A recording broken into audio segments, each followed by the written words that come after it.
And now we turn over the mic sa ating Finals MVP. Give it up for Scotty Thompson.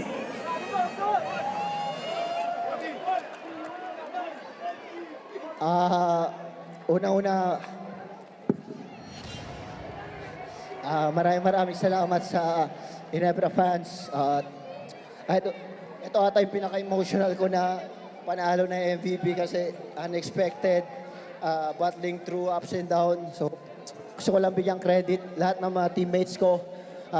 Talagang we push each other, coaching staff, coach team, sa tiwala nila sa amin, binibigay sa amin.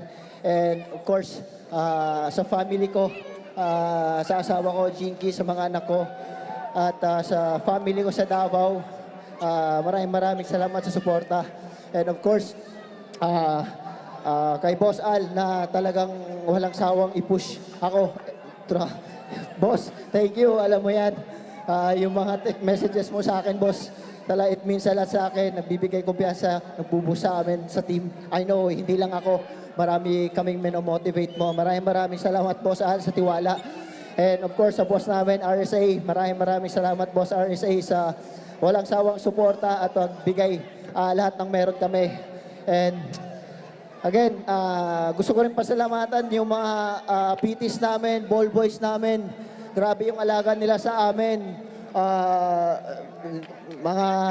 Alam nyo na yun, maraming salamat dahil sa inyo, nakalaro kami maayos. So, thank you.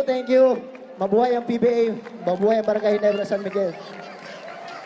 Once again, congratulations to your champions, Barangay Ginebra San Miguel! PBA fans, maraming salamat sa patuloy ninyong suporta.